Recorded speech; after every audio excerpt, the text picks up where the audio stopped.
चला गाईस, तर 2026ची सुरुवात माझी झाली होती थायलंडमध्ये. सकाळ सकाळी म्युस्ली खाऊन मी निघाले एअरपोर्टच्या दिशेने. माझं नको काढू.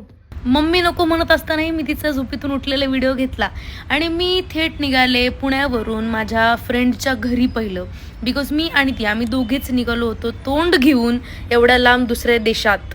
तिच्या घरी गेल्या तिने चेंज करून आणलेली करन्सी तिने मला दाखवली. ते बघून माझं दिल खुश झालं. आणि घरातून निघताना हनुमान चालीसा तर बोलायलाच पाहिजे गाईज.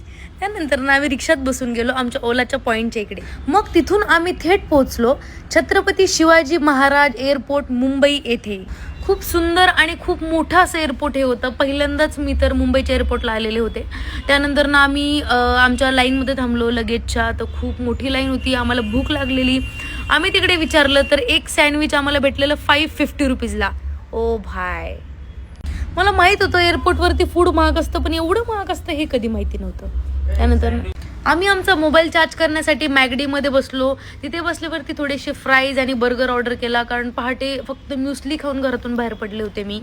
आमचं लगेच चेक इन केलं आणि त्यानंतर ना आम्ही निघालो प्लेनमध्ये बसण्यासाठी. खूप सुंदर असा एक्सपिरियन्स होता, कारण आमच्या दोघींची ही पहिली इंटरनॅशनल ट्रिप होती गाईस. आणि मी स्पेशली एक्स्ट्रा पैसे देऊन विंडो सीट घेतली होती, कारण मला तिथला सुंदर असा अनुभव घ्यायचा होता. त्यानंतर प्लेनमध्ये मी चिकन नूडल्स आणि कॉफी मागवली आणि मस्त एन्जॉय केला. प्लेनमध्ये एक्स्ट्रा विंडो सीटसाठी मी 3000 रुपीज पे केले होते एक्स्ट्रा, आणि चिकन नूडल्ससाठी मी ऑलमोस्ट 600 पे केले, चिकन नूडल्स आणि कॉफीसाठी. शेवटी आम्ही पोहोचलो फुकेट इंटरनॅशनल एअरपोर्ट थायलंडला. फायनली आमच्या जीवात जीव आला. आणि इथे आल्यावरती माझ्या फ्रेंडने ऑनलाईन सिम कार्ड ऑलरेडी घेतलं होतं.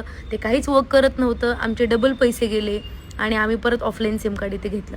त्यानंतर खूप वेळ गाडीसाठी थांबून 2 तासानंतर रात्री 1 वाजता आम्हाला ही ओला भेटली, जी पण बिचारी एक मुलगी होती. So we felt so safe. आणि हा आहे आमचं रूम.